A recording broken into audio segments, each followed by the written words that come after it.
그리스도께서 죽은 자 가운데서 다시 살아나셨다 전파되었거늘 너희 중에서 어떤 사람들은 어찌하여 죽은 자 가운데서 부활이 없다 하느냐. 만일 죽은 자의 부활이 없으면 그리스도도 다시 살아나지 못하셨으리라. 그리스도께서 만일 다시 살아나지 못하셨으면 우리가 전파하는 것도 헛것이요 또 너희 믿음도 헛것이며 15절 함께요.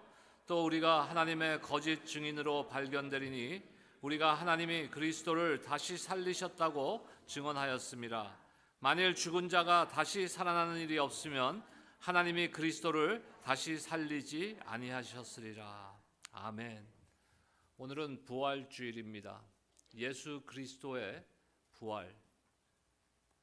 예수님께서 죽은 자 가운데서 다시 살아나셨다는 이 사실은 보통의 사람들이 죽음을 극복할 수 없다고 생각해 왔는데 그런 우리들에게 큰 희망과 소망을 주시는 것입니다. 신앙인으로서 우리는 예수님의 죽음에서 우리의 옛사람이 죽고 예수님의 부활로 우리의 새로운 삶이 탄생한 것입니다. 부활절은 우리 신앙에 있어서 가장 중요한 절기입니다. 기념일입니다. 오늘은 빈 무덤과 그리스도의 부활을 기념하는 날입니다. 1년 중에 우리가 가장 매 주일이 귀하지만 가장 우리에게 중요한 주일이 바로 부활주일입니다. 우리는 2000년 전에 일어난 부활의 놀라운 사건들을 성경의 기록과 역사적 기록을 통해서 우리는 이미 알고 있습니다. 하지만 그 당시에 살았던 예수님의 제자들이나 그 다른 사람들은 어땠을까요? 그 기록에 대해서 알지 못하고 있어요. 그들은 주님의 죽음을 통한 아마도 절망감에 사로잡혔을 것입니다. 이스라엘 백성들은 메시아가 출현하셔서 모든 적들을 물리침으로써 유대민족의 재건과 회복을 이룰 것임을 믿어왔습니다. 그래서 그들이 믿었던, 그들이 기대했던 메시아는 어떤 메시아입니까? 다윗 왕이나 여호수아와 같은 그러한 메시아를 기대했던 것이에요. 그런데 예수님께서 십자가에서 아무런 저항도 하지 않으시고 힘없이 죽으셨습니다. 아마도 다윗 왕이나 여호수아 같은 메시아를 기대했던 사람들, 제자들에게는 엄청난 충격과 절망감이었을 것입니다. 만약에 예수님의 이야기가 여기서 끝났다면 우리도 마찬가지로 절망적일 수밖에 없는 것이에요. 하지만 이야기는 여기서 끝나지 않았습니다. 그렇기에 우리에게는 희망이 있는 것이에요. 그렇게 우리에게는 소망이 있는 것입니다. 왜 부활절이 중요하냐? 우리에게 그 산소망을 주시는 증거이기 때문에, 우리에게 부활의 소망, 영생의 소망을 주시는 그 날이기 때문에 그렇습니다. 누가복음 24장 1절로 6절 말씀을 한번 보겠습니다. 안식 후 첫날 새벽에 이 여자들이 그 준비한 향품을 가지고 무덤에 가서 돌이 무덤에서 굴러 옮겨진 것을 보고 들어가니 주 예수의 시체가 보이지 아니하더라. 이로 인하여 근심할 때 문득 차를나난 옷을 입은 두 사람이 곁에 섰는지라. 여자들이 두려워 얼굴을 땅에 대니 두 사람이 이르되 어찌하여 살아있는 자를 죽은 자 가운데서 찾느냐. 여기 계시지 않고 살아나셨느니라.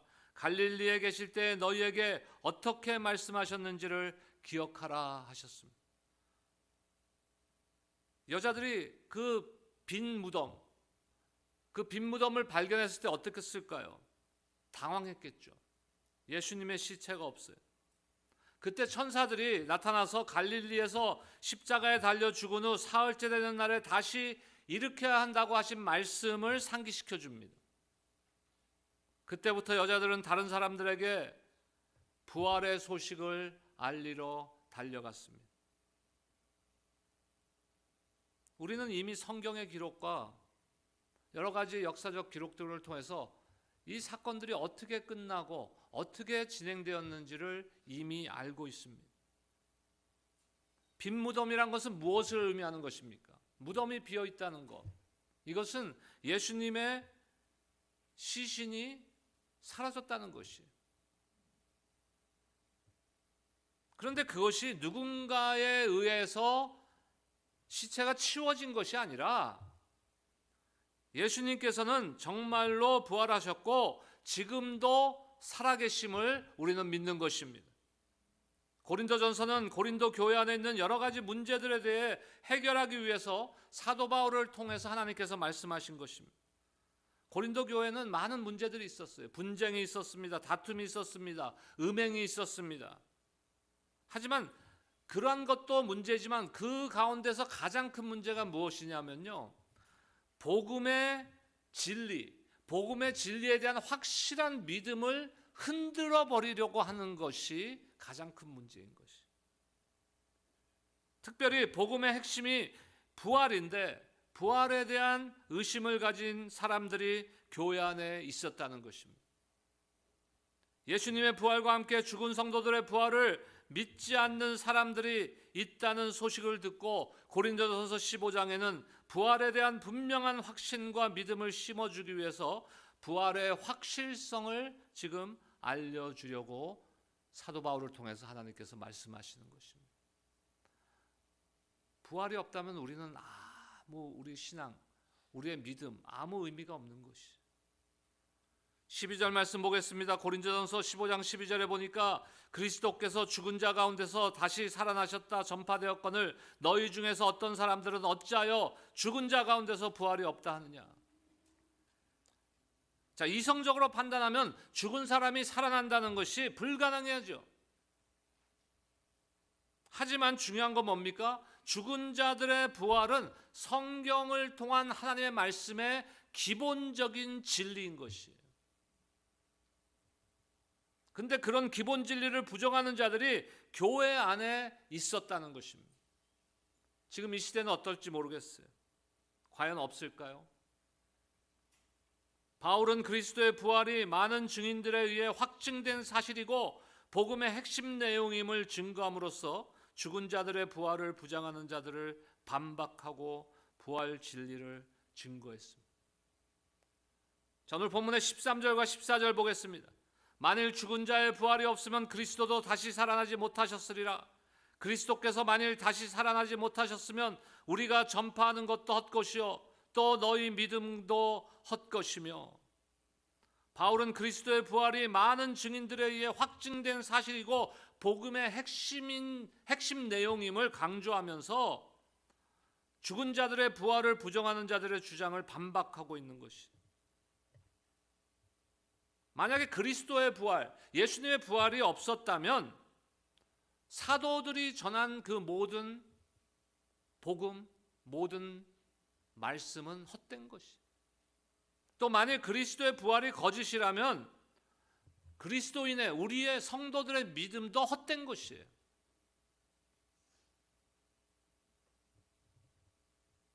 그리스도의 부활은 우리가 믿는 신앙의 가장 본질적인 사활이 걸린 문제예요. 이것을 우리가 믿고 안 믿고는요, 우리의 신앙이 과연 올바른 것인가 아닌가를 판가름하는 것이. 만약에 무덤이 비어있지 않았다면 우리의 신앙은 아무런 의미가 없는 것입니다. 하지만 중요한 사실은 뭐예요? 무덤은 비어있었고 예수님께서 부활하셔서 살아계시다는 것이. 이것이 진리라면 완전히 다른 이야기입니다. 우리의 신앙은 헛된 것이 아니라는 것이. 우리에게는 소망이 있는 것입니다. 중요한 사실은 예수님께서 죽은 자들 가운데서 사흘째 부활하셔서 부활의 첫 열매가 되셨다는 것이에요. 고린도전서 15장 20절 말씀 보겠습니다. 그러나 이제 그리스도께서 죽은 자 가운데서 다시 살아나사 잠자는 자들의 첫 열매가 되셨도다. 첫사람, 인류의 첫사람 누굽니까? 아담의 범죄로 사망, 죽음이 이 세상에 들어왔어요. 하지만 그리스도 안에서 모든 사람이 새로운 삶을 얻게 된 줄로 믿습니다. 그리스도 안에서 모든 사람이란 게 누구예요? 무슨 뜻입니까? 하나님의 선택을 받은 자들을 말하는 거예요. 저와 여러분들은 하나님의 선택을 받은 귀한 그리스도 안에 있는 사람들인 줄로 믿습니다. 하나님의 선택을 받은 그리스도 안에 있는 모든 자들은 다 부활하여서 영생할 것임을 믿습니다. 이것이 그리스도께서 부활의 첫 열매가 되어주신 이유와 목적인 것이. 그렇다면 우리가 한번 생각해 볼 것은, 과연 그렇다면 첫 열매가 되어주신 그 그리스도의 부활과 우리가 장차 영생을 갖게 되고 부활할 것은 믿는데, 지금 이 땅에서의 삶과는 무슨 상관이 있느냐, 이거 대단히 중요한 거예요. 이 땅에서의 삶이 우리에게는 부활의 믿음을 갖고 살아가는 부활의 삶을 살아가야 되는 것이. 부활의 완성은 장차 이루어질 것이지만 이 땅에서 살아가는 동안도 우리는 부활의 삶을 살아야 된다는 것이. 누가복음 24장의 기록을 보면요, 두 제자가 예루살렘으로부터 이제 엠마오로 가고 있었습니다. 제자들은 예수께서 십자가에 죽으시고 장사되고 사흘 후에 참 무덤이 비어 있음을 발견하고 천사들이 나타나서 예수님의 부활을 증거한 일들을 서로 이야기하면서 지금 엠마오로 가고 있었어요. 그들이 서로 이야기하며 가고 있을 때 누가 나타났습니까? 예수님께서 나타나셨어요. 예수님께서 가까이 오셔서 그들과 동행했어요. 하지만 그들의 눈이 가려져서 예수님인 줄을 알아보지 못했습니다. 그때 예수님께서 너희가 가면서 서로 주고받고 하는 이야기가 무엇이냐? 이렇게 물어보십니다. 예수님의 부활을 확신하지 못하고 있는 그들에게는 지금 무엇으로 가득 차 있겠어요? 근심과 슬픔으로 가득 차 있는 거예요.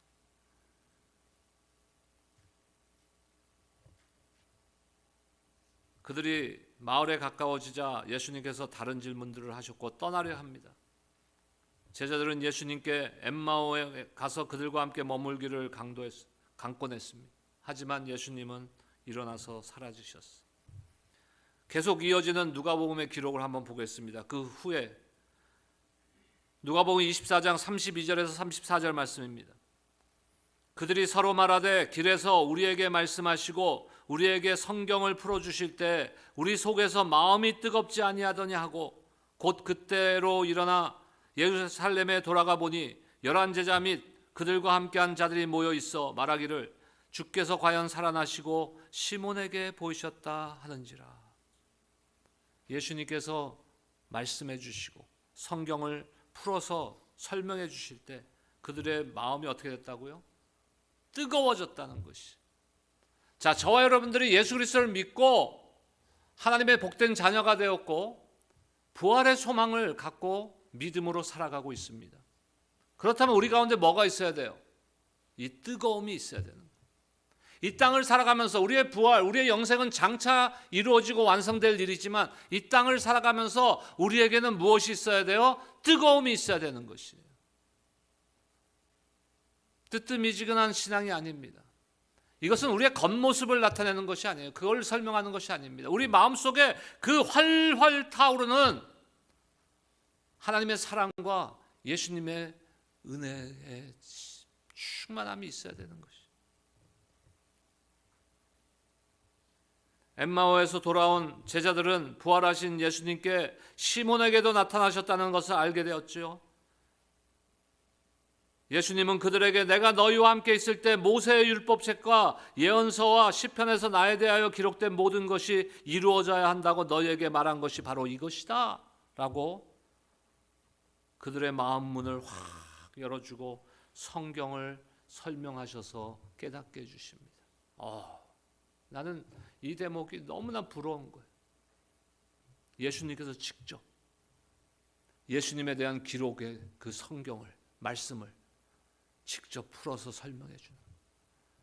자, 다음 주 주일부터 오후 1시 30분에 EM이 있습니다. 그 EM 예배 끝나고 3시부터 성경 공부를 하는데 누가 가르치시냐면요, 예수님이 직접 가르치신다. 그러면 얼마나 좋겠어요. 이들에게 직접 예수님이 지금 성경 공부를 시켜주신 거예요. 성경을 이해하도록 우리의 마음을 예수님께서 직접 열어주신다면 얼마나 좋겠습니까? 우리가 예수님을 육신의 예수님의 얼굴을 대면하고 성경 공부를 잘 할 수는 없지만 예수님은 우리 안에 계십니다. 예수님을 우리가 믿고 구원받는 순간 우리 안에 성령께서 내주하시는데, 성령은 누구세요? 예수님의 영인 거예요. 그래서 우리가 성경 말씀을 공부하고 하나님의 말씀을 듣고 읽고 묵상할 때마다 누가 우리에게 가르쳐 주시는 거예요? 성령께서 가르쳐 주시는 거예요. 다시 말해서 예수님께서 우리에게 가르쳐 주신다는, 깨달을 수 있도록. 몇십 년 후, 이 사건 후에 몇십 년 후에 사도 바울은 우리에게 부활에 대한 가장 놀라운 요약증 하나를 기록함으로써 이것에 대해 선언합니다. 고린도후서 1장 20절 말씀을 보니까 하나님이 아무리 많은 약속을 하시더라도 그것이 그리스도 안에서 예라는 응답으로 이루어지기 때문에 우리가 그리스도를 통해 아멘하고 하나님께 영광을 돌리게 되는 것입니다. 하나님의 모든 약속들은 우리가 성령 안에서, 그리스도 안에서 깨닫게 되고, 그 약속들은 그리스도 안에서 반드시 성취된다는 것이죠. 그럼으로써 우리가 하나님께 아멘 하면서 영광을 돌리게 되는 것입니다. 그 약속들은 도대체 어떤 약속들이에요? 예수 믿으면 나는 병에 걸리지도 않고, 예수 믿으면 돈도 펑펑 벌고 아무 문제 없는 그런 약속입니까? 아니요. 하나님의 모든 약속들은 그리스도 안에서 성취되는 것인데, 아버지와의 하나님 아버지와의 화평을 이루는 약속. 다시 말해서 그거는 죄로부터의 구원, 참된 평강, 치유와 회복, 영원한 집, 더 이상 눈물, 교통, 병이 없는 영원한 하나님의 나라, 죽음으로부터 구원받은 영생의 삶, 부활될 영생의 삶, 이것에 대한 약속이 반드시 우리를 통해서 그리스도 안에서 성취된다는 것이. 그 약속의 성취들을 통해서 하나님께 영광을 돌리게 됩니다. 여러분, 예수님의 죽음을 통하여서 우리에게는 무엇이 생겼어요? 우리가 나음을 받았어요. 우리는 새로운 생명을 얻게 된 것입니다. 역설적이죠. 죽음이 생명을 갖다 준. 새로운 생명이란 건 단지 숨쉬고 그저 이렇게 시간이 지나고 있는 이 땅에서의 그저 그런 삶이 아니라, 하나님이 주시는 그 풍성한 가운데, 풍요로움 가운데 번영하는 삶을 원하는 것. 그게 하나님이 원하시는 삶이에요. 우리가 부활의 삶을 산다는 것은 바로 그런 삶이에요. 매 찌그러져서 사는 그런 삶이 아니에요. 매 스트레스 가운데 우리가 디프레스 돼 갖고 사는 그런 삶이 아니에요. 하나님께서 원하시는 것은 하나님의 모든 것을 갖고 계시는데, 우리 아버지 아닙니까? 탕자의 비유에 대한 말씀을 몇 주 전에 나눴었죠. 내 아버지의 집은 다 종들도 많고 모든 것이 다 있는데 내가 여기서 굶어 죽게 생겼고, 우리는 어쩌면 그런 삶을 살고 있는지 모르겠어요. 우리 하나님 아버지로 돌아가기만 하면은 모든 것을 우리에게 내 아들아, 내 딸아, 사랑한다 하고 안아주실 텐데, 지금도 그냥 낑낑대면서 내 힘으로 어떻게 해보려고 이 땅에서 살아가고 있는지 모르겠어요. 2023년도 우리는 또 한 번의 부활주의를 지금 예배를 드리고 있습니다. 매년 한 번의 부활주의.